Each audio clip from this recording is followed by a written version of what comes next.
আসসালামু আলাইকুম। আজকের কেমন আছেন জিজ্ঞাসা করব না, জানি কারোই মন তেমন একটা ভালো নেই। সত্যি কথা বলতে এখন আর তেমন একটা কেন জানি ভিডিও বানাতে ইচ্ছা করে না। সেই আন্দোলনের পর থেকেই সবকিছুতে কেমন জানি একটু ঝিমিয়ে পড়েছি, কোনো কিছু করেই তেমন একটা শান্তি পাই না। আর এখন তো ফোনটা হাতে নিলে ফেসবুকে শুধু দেখি বন্যায় মানুষের কত কষ্ট হচ্ছে। নিজেকে যখন ওই জায়গায় চিন্তা করি তখন কি যে অসহায় লাগে সেটা আর বলে বোঝাতে পারবো না। এখন মহান আল্লাহর কাছে আমাদের একটাই চাওয়া, এই বিপদ থেকে আমাদের একটু তাড়াতাড়ি উদ্ধার করুক। আজকে সকালবেলার ভাত খাইনি, রুটি খেয়েছিলাম। আর দুপুরবেলা গরুর মাংস রান্না করেছি। মিথ্যা কথা বলবো না, গরুর মাংসটা না একটুও ভালো হয়নি। কেন হলো না বুঝলাম না। হাতে মাখিয়ে বসিয়েছিলাম, অনেক শখ করেই পাতিলে বসিয়েছিলাম।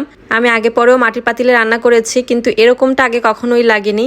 আজকে কেমন যেন একটু ধোয়াটে ধোয়াটে গন্ধ লেগেছে, মানে কেমন পোড়া পোড়া লেগেছে আর কি। যাই হোক, মাংসটা যেহেতু ভালো হয়নি তাই আরেকটা আইটেম রান্না করতে হবে। তো অনেকদিন ধরে করলার ঝোল খেতে মন চেয়েছিল, এই কারণে আজকে ভাবলাম একটু করলার ঝোলই রান্না করি। তো ফ্রিজে টাকি মাছ ছিল, টাকি মাছটা আগে হলুদ লবণ আর মরিচ দিয়ে কষিয়ে নিয়েছি। কিছুটা পেঁয়াজ আগেই ভেজে উঠিয়ে রেখেছিলাম, সেটা রান্নার শেষে বেটে দিব। তো এরপরে আলু আর করলা দিয়ে আবার মাছের সাথে কিছু সময় কষিয়ে নিয়েছি। আর এই পর্যায়ে একটু পানি দিয়েছি, এই পানিতে কিন্তু কষানো হয়ে যাবে। এই রান্নাটা খুবই সহজ, খুব বেশি মশলার প্রয়োজন হয় না। হালকা মশলাতেও কিন্তু এই ঝোলটা খেতে খুব মজা লাগে। আর গরমের দিনে তো কোনো কথাই নেই, গরমের দিনে বিশেষ করে এই ঝোলটা খেতে বেশি মজা লাগে। তো এই পর্যায়ে ঢেকে ঢেকে কিছুক্ষণ কষিয়ে নিয়েছি। আর পানিটা যখন শুকিয়ে যাবে তখন আবার ঝোলের জন্য পানি দিব।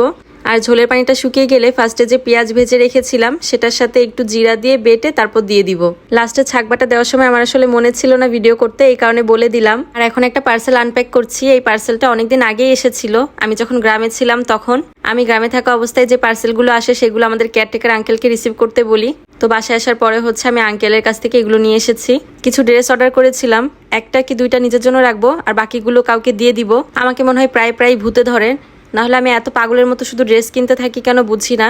যখন যেটার উপর নেশা হয় তখন সেটার পেছনেই ছুটতে থাকি। কিছুদিন আগে খুব বেডশিট আর পর্দা কিনতাম, তো মাঝখান থেকে ওই ভুটটা মাথা থেকে নেমে তারপর ড্রেসের ভুটটা মাথায় ঢুকেছে।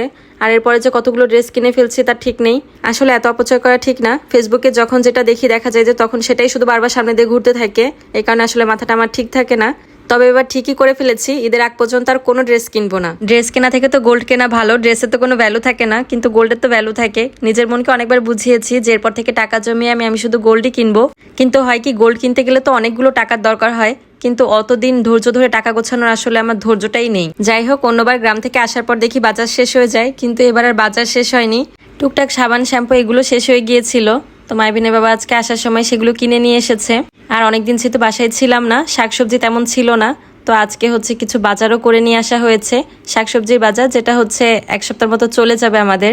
কিন্তু বাজারে সবকিছুর এত দাম, আমি ভেবেছিলাম নতুন সরকার এসেছে, এখন মনে হয় সবকিছু একটু কমেই পাওয়া যাবে। কিন্তু সবসময় যা ভাবি সেটা তো আর হয় না। বাজারে যে সিন্ডিকেট চলে, এই সিন্ডিকেট ভেঙে কবে যে আমরা ন্যায্য মূল্যে সবকিছু কিনতে পারবো সেটার কোনো ঠিক নেই। আমাদেরও ধৈর্য ধরে অপেক্ষা করা ছাড়া আর কোনো উপায়ও নেই। আজকে ভিডিওটা এখানেই শেষ করে দিচ্ছি। ভালো লাগলে একটা শেয়ার করে দিবেন। সবাই ভালো থাকবেন। আল্লাহ হাফেজ।